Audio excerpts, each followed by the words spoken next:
মুখ্যমন্ত্রী মমতা বন্দ্যোপাধ্যায়ের শুভশ্রীর গাছ মেরে ফেলার অভিযোগ উঠল প্রতিবেশীদের বিরুদ্ধে। ঘটনাটি ঘটেছে রাজ্যধরপুর পঞ্চায়েত এলাকার বিশ্বকবি পাড়ায়।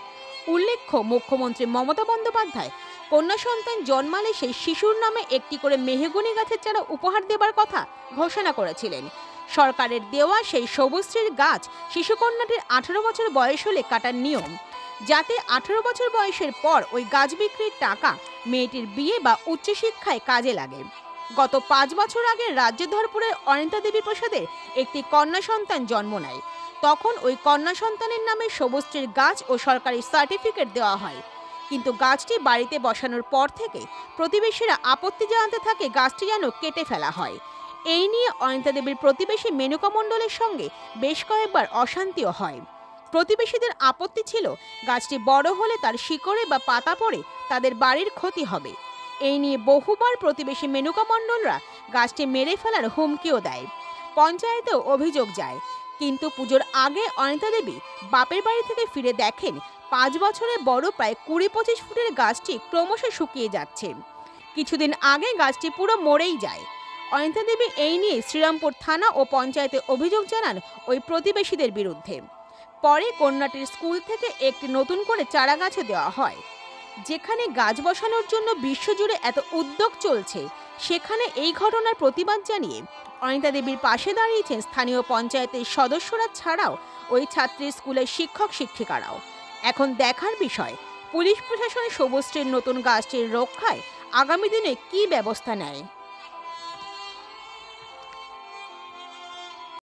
পাশে সবার মানে 2-1জনের সমস্যা ছিল, গাছটা দেয়াল ফেটে যাবে করে আমি প্রধান এসে ওদেরকে বোঝালাম, পাশের জনকে, মেনকা মণ্ডলকে।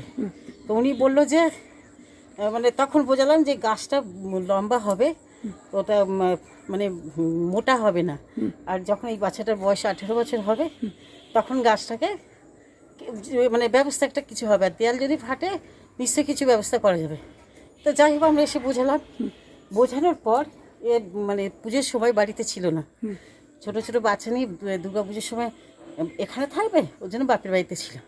এসে দেখছে গাছটা শুকিয়ে গেছে, নিচটা শুকিয়েছে।